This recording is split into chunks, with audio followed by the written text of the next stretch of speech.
اب آپ دیکھیے کہ ہمارے کچھ عادات، کچھ معاملات، کچھ طریقے، کچھ رویے اللہ سبحانہ تعالیٰ کے ساتھ ہیں، کچھ بندوں کے ساتھ ہیں.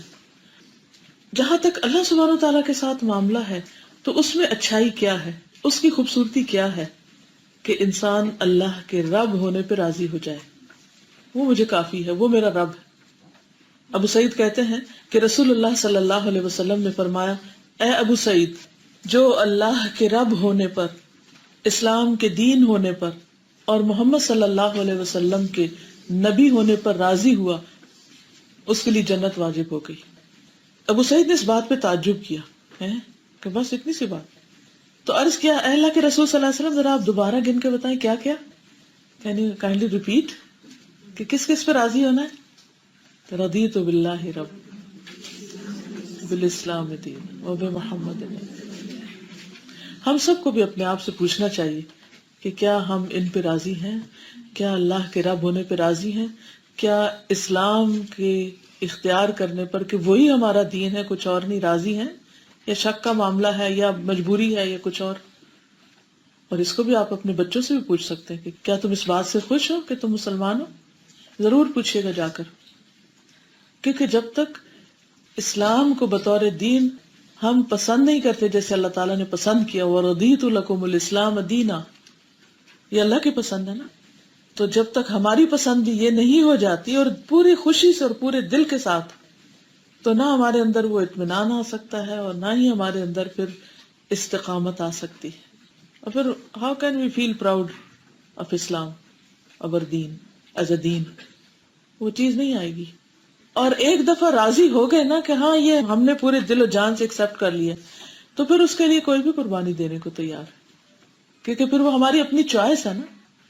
تو جس چیز کو ہم پسند کر کے چنتے ہیں پھر اس پہ جم جاتے ہیں، اور جو کسی وقتی جذبے کے تحت ہم اختیار کرتے ہیں اس پہ جمتے نہیں. یہی وجہ ہے کہ بہت سے لوگ مختلف چیزیں کرتے رہتے ہیں، کبھی یہ کر لے کبھی وہ کر لے کبھی، کیونکہ ایک کام میں چین ہی نہیں ان کو. کیوں نہیں چین؟ کیوں نہیں چین؟ وجہ کیا ہے؟ کیونکہ وہ دین پر راضی نہیں نا، راضی نہیں دین پر. تو اگر راضی ہوتے تو پھر دین پر عمل کرنے، دین کو پروموٹ کرنے میں کچھ بھی رکاوٹ ہے، کچھ بھی مشکل ہے، کچھ مشکل نہیں، تو کرنا ہی کرنا ہے، اس کے بغیر کیا آپشن ہے؟ کچھ بھی نہیں. اور تیسری چیز، وَبِمُحَمَّدٍ نَبِيًّا صلی اللہ علیہ وسلم، کیونکہ ایک دفعہ جب ہم نبی صلی اللہ علیہ وسلم کی نبوت پہ راضی ہو جاتے ہیں تو پھر کوئی بھی چیز آپ ہمیں دیں تو ہمیں اسے ایکسپٹ کرنے میں کچھ مشکل نہیں لگتی. ہم کہتے نہیں ہمیں پسند ہے، یہ ہماری چوائس ہے، یہ ہماری اپنی چوائس ہے. اس لیے بہت کلیئر کٹ معیار دے دیا گیا نیکی کا اور انسان کے ایمان کا کہ از اٹ بائی فورس اور بائی چوائس، بائی رضامندی یا بائی مجبوری، کیوں اختیار کیا وہی سب کچھ. تو آپ بھی جو کچھ کرتے ہیں یا آپ اپنے بچوں یا جو بھی آپ کے آس پاس لوگ ہیں سب سے اس بات کا ذکر کر سکتے ہیں کہ ہم نے اسلام کو یا اسلام پہ عمل کرنے کو یا اسلام کی خدمت کرنے کو یا نبی صلی اللہ علیہ وسلم کی امت ہونے کو کس حیثیت میں قبول کیا ہوا، دل کی خوشی اور رضامندی سے یا مجبوری سے. دیکھیں دنیا کے معاملات میں بھی آپ جب کوئی سودا کرتے ہیں، کوئی بزنس کرتے ہیں، بعض اوقات مجبوری سے کوئی کام کر رہے تو کوئی جاب کرتے ہیں، مجبوری ہوتی ہے، اور ایک ہوتی ہے آپ کی اپنی چوائس، آپ کی اپنی ڈریم اور آپ کی اپنی مرضی کے مطابق وہ کام. دونوں میں کوئی فرق ہوتا ہے؟ ایک پریگنینسی ہوتی ہے رضامندی والی اور ایک ہوتی ہے مجبوری والی، فرق ہوتا ہے؟ کوئی بھی چیز، چاہے کوئی جاب ہو، چاہے کوئی بزنس ہو، چاہے پریگنینسی ہو، چاہے کوئی شادی کا معاملہ ہو، ایک شادی ہے رضامندی کے ساتھ اور ایک ہے مجبوری، چوائس ہی نہیں ہے. تو پورا ایٹیٹیوڈ بدل جاتا ہے انسان کا. اسی طرح جو لوگ دین کی خدمت کا کام بھی اپنی چوائس کے ساتھ کرتے ہیں اور جو مجبوراً کرتے ہیں، بہت فرق ہے.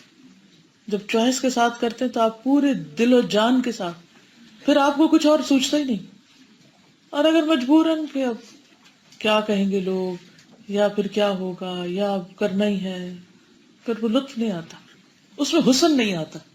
تو حسن الخلق، خوبصورت اخلاق، خوبصورت رویہ اسی وقت ہوتا ہے، کسی بھی چیز میں خوبصورتی اس وقت آتی ہے جب اس کو دل و جان کے ساتھ لیا جائے، اپنی چوائس کے ساتھ لیا جائے. تو یہ سوال آپ کو اپنے آپ سے پوچھنا ہے کہ میں اسلام کو ایک بوجھ کے طور پہ اٹھائے ہوئے ہوں یا پھر اپنی چوائس کے ساتھ لیے ہوں. اب دیکھیے کہ جو لوگ بائی برتھ مسلمان ہوتے ہیں ان کا اسلام اور جو لوگ بائی چوائس مسلمان ہوتے ہیں، ایکسپٹ کرتے ہیں، ان میں کوئی فرق ہوتا ہے؟ بعض اوقات وہ کتنے آگے نکل جاتے ہیں اور کسی چیز سے نہیں ڈرتے، لا یخافون لومۃ لائم، اور آگے نکلتے چلے جاتے ہیں. اور اس کے برعکس وہ لوگ جو اس لیے مسلمان ہے کہ مجھے مسلمان ہونا پڑ رہا ہے کیونکہ ماں باپ ماریں گے اگر نہیں مسلمان بنیں گے، یا اللہ تعالیٰ سے تھوڑا بہت ڈر لگا تو کہا چلو ٹھیک ہے، یہی اسی میں کمفرٹیبل ہے کیونکہ ہمارے انوائرمنٹ میں سارے یہی کرتے ہیں تو ہم بھی یہی کر لیتے ہیں.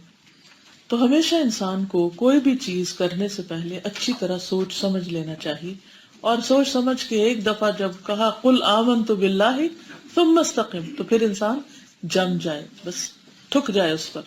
آندھی ہو، طوفان ہو، سردی کا موسم ہو، سخت گرمی ہو، جم جائے. پھر جب ہم اللہ کے رب ہونے پہ راضی ہو جاتے ہیں تو اس کے بعد اللہ تعالیٰ کے احکام ماننے میں کوئی تنگی نہیں رہتی، انسان کا دل تنگ نہیں ہوتا. چاہے نماز کا وقت ہو، روزہ ہو، زکوٰۃ ہو، کھلے دل سے سب کچھ کرنا. تو اپنے آپ سے سوال کیجئے کہ جب نماز کا وقت آتا ہے تو میرے دل کا حال کیا ہوتا ہے؟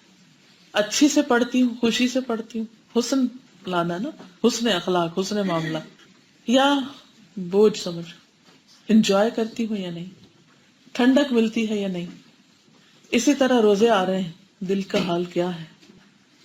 انتظار ہے کہ الحمدللہ شکر ہے کہ ایک ماحول ہوگا اور ایک نیکیوں کا زیادہ موقع ہوگا، یا کتنے گھنٹے کا ہوگا. پریشانی کی کیا ضرورت ہے؟ میں سوچتی ہوں ہر سال رکھتے ہی ہے نا، وہ کئی سالوں سے یہی ہوتا ہے.